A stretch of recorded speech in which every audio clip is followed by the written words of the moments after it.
봉독해 드리겠습니다. 백성은 서서 구경하는데 관리들은 비웃어 이르되 저가 남을 구원하였으니 만일 하나님이 택하신 자 그리스도이면 자신도 구원할지다 하고, 군인들도 희롱하면서 나와 신 포도주를 주며 이르되 네가 만일 유대인의 왕이면 네가 너를 구원하라 하더라. 그의 위에 이는 유대인의 왕이라 쓴 패가 있더라. 달린 행악자 중 하나는 비방하여 이르되 네가 그리스도가 아니냐, 너와 우리를 구원하라 하되. 오늘 말씀의 제목은 자신도 구원할지어다입니다. 오늘 본문 말씀을 보시면 계속 반복되는 구절이 있습니다. 자신도 구원할지어다, 너를 구원하라, 너와 우리를 구원하라. 관리, 군인, 달린 행악자, 각기 말하는 대상은 다르지만 모두 한결같이 너 자신이나 구원하라고 외치고 있습니다. 할 능력이 없는 사람이 조롱을 당하면 어쩔 수 없이 참을 수밖에 없습니다. 그러나 할 수 있는 사람이 조롱을 당하면 참기 힘듭니다. 예수님께서는 십자가에서 내려오셔서 모든 사람의 입을 다물게 하실 수 있는 능력이 있으신 분이십니다.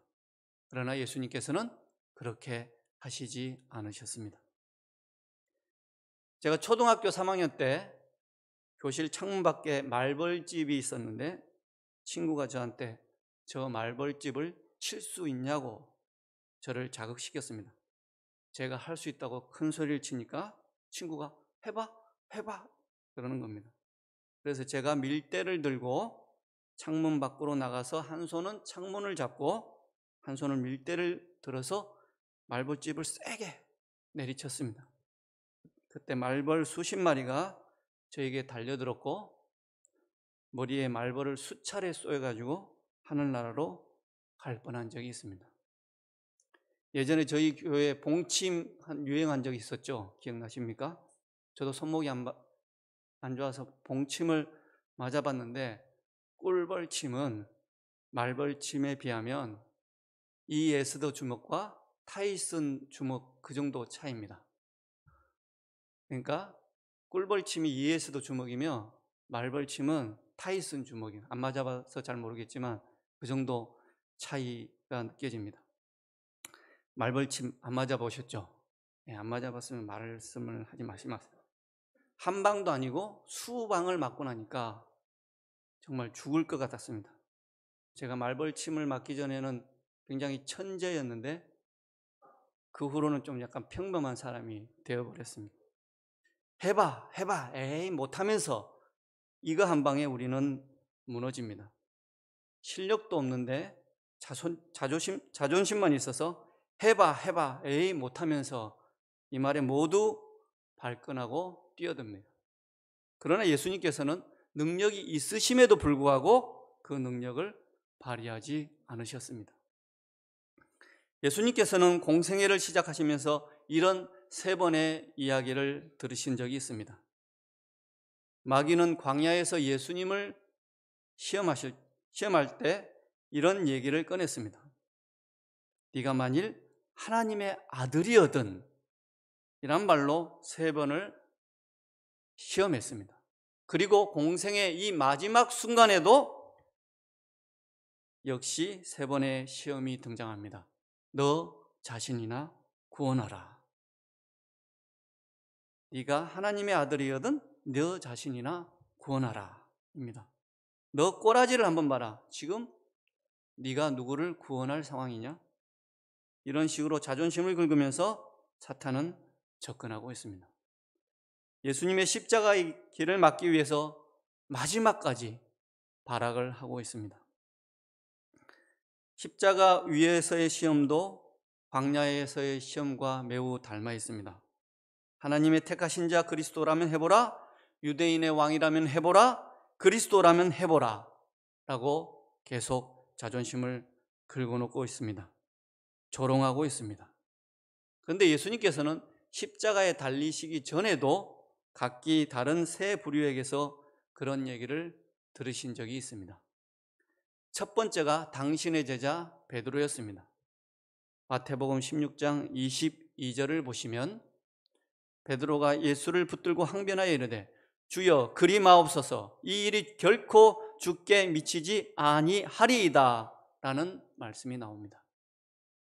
여기 나오는 항변하다 라는 단어는 헬라어로 에피티마오라는 단어인데 책망하다, 경책하다, 진지하게 꾸짖다 라는 뜻입니다. 그러니까 지금 베드로는 예수님을 꾸짖으면서까지 말리고 있다라는 뜻입니다. 우리는 흔히 선 넘대라는 말을 자주 하는데 지금 베드로는 잘한다 잘한다 하니까 지금 선을 넘고 있습니다. 아니 사실 주님께서 잘한다 잘한다 하신 적도 없습니다. 본인 스스로가 취해서 잘한다 잘한다 그러고 있었습니다. 베드로는 그런 일이 뭡니까? 주님께서 죽으시는 일은 절대 없을 겁니다 라고 말한 것을 실행에 옮기는 모습을 보여주기도 했습니다. 그는 말고의 길을 자르는 모습을 보여주었습니다. 제가 전도사 때 했던 설교인데 혹시 기억나시는지 모르겠습니다. 말고의 길을 어떻게 잘랐다고 말씀드렸습니까? 한 20년 전인데 기억 못 하시는 게 당연하죠. 1번 말고의 요 머리통과 귀 사이를 정확하게 이렇게 잘랐다. 2번 말고가 가까이 오니까 오지마 하다가 칼을 휘두르다가 말고의 귀가 떨어졌다. 3번 정확하게 머리를 내리쳤는데 말고가 피하다가 이렇게 귀가 잘렸다. 몇 번입니까? 3번이죠. 3번. 그죠? 이 정확하게 베드로가 이렇게 자를 리는 없을 거 아닙니까? 왜냐하면 베드로는 검투사가 아니라 어부입니다. 칼을 다루기는 하지만 사람을 죽이는 사람이 아닙니다. 그는 진짜 예수님을 지키기 위해서 최선을 다하는 사람이었습니다. 그러나 그의 최선이, 그의 진심이 오히려 예수님의 가시는 길을 방해했습니다. 예수님께서 사탄아 내 뒤로 물러가라고 하신 말씀이 그냥 나온 말씀이 아닙니다. 마태복음 16장 23절입니다. 예수께서 돌이키시며 베드로에게 이르시되 사탄아 내 뒤로 물러가라 너는 나를 넘어지게 하는 자로다. 네가 하나님의 일을 생각하지 않냐고 도리어 사람의 일을 생각하는도다 하시고, 우리는 우리가 주님의 일을 한다고 생각했는데 주님을 위한다고 한 행위였는데 그것이 하나님의 일이 아니라 사탄의 일이 되어버릴 수도 있습니다. 주님께서는 말씀하십니다. 사탄아 내 뒤로 물러가라. 또 한 부류가 예수님의 가족들입니다. 예수님의 가족들은 예수님께 그러다 죽을 수도 있으니까 더 이상 문제를 일으키지 말고 집으로 돌아오라고 데리러 온 적이 있습니다. 어떤 문제에 있어서 가족이 끼면은 굉장히 힘들어집니다. 어떤 중요한 결정에 있어서도 가족이 개입해버리면 모든 게 수포로 돌아가는 경우가 많이 있습니다. 예수님의 가족들은 어떤 말로 예수님을 회유했을까요? 상상력을 발휘해보면 이랬을지도 모릅니다. 오늘 누가 집에 돌을 던지고 갔다. 하루 이틀이 아니다. 신성모독을 그만두지 않으면 어머니를 죽여버리겠단다. 그만 다 때려치우고 집으로 돌아왔으면 좋겠다. 이런 식으로 회유했을 수도 있습니다. 인지를 붙잡고 있는 납치범에게 누구를 데려와서 회유합니까? 부모님을 데리고 와서 회유를 합니다. 부모님께 확성기를 줘서 밖으로 나오게 만듭니다. 가족, 특히 어머니가 오면 납치범들은 마음이 흔들리기 때문에 이런 방법을 많이 씁니다. 마가복음 3장을 보시면 예수님께서 안식일에 병 고치시는 것을 보고 바리새인들과 헤롯 당이 함께 예수를 어떻게 죽일까 의논합니다. 예루살렘에서는 서기관들이 내려와 바알세불이 집혔다고 하고 귀신의 왕을 힘입어 귀신을 쫓아냈다고 그럽니다. 그런데 예수님의 친족들은 예수님을 붙들러 오기 위해 나사렛에서 가버나움까지 찾아옵니다. 나사렛에서 가버나움까지는 37km의 거리입니다. 절대 만만한 거리가 아닙니다. 그 거리를 예수님의 친족들이 찾아옵니다. 여기서 예수님의 친족은 예수님의 어머니와 형제들 그리고 자매들까지 말합니다. 온 가족이 모두 출동했습니다. 그때 예수님께서 이런 말씀을 하십니다. 마가복음 3장 32절에서 35절입니다. 무리가 예수를 둘러앉았다가 여짜오되 보소서 당신의 어머니와 동생들과 누이들이 밖에서 찾나이다. 대답하시되 누가 내 어머니며 동생들이냐 하시고 둘러앉은 자들을 보시며 이르시되 내 어머니와 내 동생들을 보라. 누구든지 하나님의 뜻대로 행하는 자가 내 형제요 자매요 어머니이니라. 밖에 있는 가족들은 하나님의 뜻대로 행하지 않는 자들이라고 못을 박아버립니다. 그들은 하나님의 뜻대로 십자가의 길을 가시는 예수님의 사역을 방해하는 자들이었습니다. 예수님께서는 이 땅에 계실 때 참 외로우셨겠다라는 생각이 들었습니다. 제자들도 예수님 가시는 길을 이해하지 못했고 가족들도 그만두라고 와서 사정하지를 않나. 십자가의 길이 참 외로우셨을 듯 싶습니다. 또 한 부류가 본디오 빌라도였습니다. 빌라도는 예수님을 석방시키고 싶어 했습니다. 아무 죄를 찾지 못했다고 자꾸 언급을 합니다. 이 말을 바꿔 말하면 아무 죄도 없는데 왜 십자가를 굳이 지려고 하느냐라는 말이 됩니다. 서로 다른 세 부류가 한 마음이 되어서 예수님께서 가시는 십자가의 길을 방해하려고 합니다.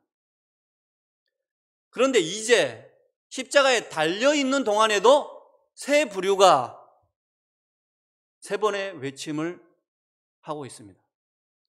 각각 다른 사람으로부터 얘기가 들려옵니다. 한 사람이 한 번 이야기하면 이게 맞나 싶다가도 세 사람이 세 번 이야기하면 흔들릴 경우가 있습니다. 사탄은 예수님께서 십자가의 길을 가지 못하게 하시려고 마지막까지 발악을 하고 있습니다. 관리, 종교 지도자들을 통해서 조롱을 합니다. 저가 남을 구원하였으니 만일 하나님이 택한 자 그리스도이면 자신도 구원할지어다. 로마 군인들도 조롱합니다. 네가 유대인의 왕이라고? 지금 내 모습을 보라. 가시면류관도 왕관이네. 십자가가 너의 왕자냐? 라고 하면서 조롱을 계속합니다. 너 자신이나 구원해라. 달린 행악자도 조롱에 동참합니다. 강도라고 표현하고 있지만 십자가에 달릴 정도면 국가 전복 세력이라고 보는 게 타당합니다. 단순 강도가 십자가에 달리지는 않습니다. 그 달린 행악자는 종려나무를 흔들던 무리 중에 있었을지도 모릅니다. 예수님을 통해서 독립을 한번 이뤄보려고 했는데 그 실망감에 더 화가 났을지도 모릅니다. 그는 너와 우리를 구원하라 라고 외칩니다. 이 세 부류의 힘은 종교적인 힘, 군사적인 힘, 그리고 물리적인 힘을 가진 세 부류입니다. 그런데 예수님께서는 세 가지 힘을 모두 가지고 계신 분입니다. 그러나 예수님께서는 그 세 가지 힘을 모두 사용하지 않으셨습니다. 예수님께서는 하나님이시지만 인성을 가지신 분입니다. 신성과 인성을 동시에 가지신 분이십니다. 우리와 동일한 감정을 느끼시는 분이십니다. 예수님께서 인성이 없으셨다면, 사람이 아니셨다면 십자가의 고통도 가짜입니다. 위선입니다. 아픈 척하는 위선자입니다. 예수님께서는 참 하나님이셨지만 참 사람이셨습니다.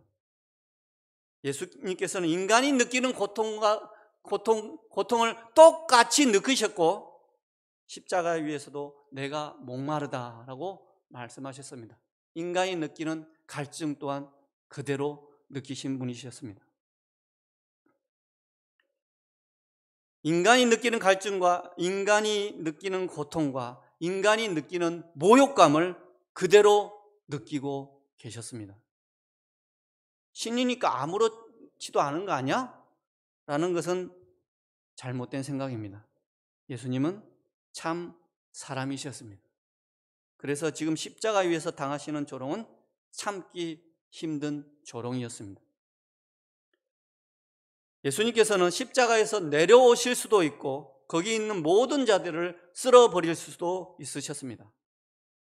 베드로가 대제사장의 종의 귀를 떨어뜨렸을 때도 주님께서는 아버지께 구하여 12군단 더 되는 천사를 보내시게 하실 수도 있으셨지만 그렇게 안 하시겠다고 말씀을 하십니다. 네 칼을 도로 칼집에 꽂으라고 그렇게 말씀하십니다. 베드로는 알량한 무기 하나로 자신의 능력인 양 그렇게 휘둘러 댔습니다. 그 칼 하나가 그 자신의 능력인 것처럼 그렇게 휘둘러 댔습니다. 베드로는 아까도 말씀드렸듯이 뱃사람입니다. 그가 군사훈련을 받은 사람도 아닙니다. 그가 칼을 사용했던 것은 배 위에서나 아니면 그물을 손질할 때 그 정도 수준이었을 것입니다. 그가 가진 칼도 그렇게 대단한 칼도 아니었을 것입니다. 그러나 베드로는 자신이 가진 것을 과대평가해서 그렇게 함부로 휘둘러 댔습니다. 예수님께서는 당신께서도 능력이 있으셨지만은 사용하지 않으셨습니다. 그리고 12군단 더 되는 천사를 부르실 수 있는 능력이 있으셨지만 그 힘을 과시하지 않으셨습니다. 예수님께서 하시는 일이라고는 조롱과 모욕, 핍박을 묵묵히 참으시는 것밖에 없었습니다. 예수님은 이 3번의 조롱을 모두 견디셨습니다. 예수님께서 메시아가 될 수 있는 유일한 길은 자신을 구원하지 않으심으로써 이 고통과 죽음을 통과하시는 것이었습니다. 자신도 구원할지어다 라고 조롱하던 그 인간들은 정작 그 진리를 몰랐습니다. 예수님께서 자신을 구원하면 인간의 구원도 없었다는 사실 말입니다. 자신을 구원하지 않으심으로써 우리를 구원하셨다는 이 역설이 우리에게 얼마나 큰 은혜인지 우리는 고난주간을 통해 충분히 느낄 수 있어야 합니다. 예수님을 따라가는 우리들도 이런 얘기를 듣게 될지도 모릅니다. 너 예수 믿는다면서 너 자신이나 잘되고 그런 소리 해라. 그러나 우리는 우리가 잘되는 모습으로 우리의 신자됨을 증명해서는 안 됩니다. 우리가 오로지 자랑할 것은 그리스도의 십자가밖에 없습니다. 그것이 우리가 신자됨을 증명하는 유일한 방법입니다. 예수님께서도 십자가 길을 가심으로써 우리의 구주됨을 증명하셨습니다.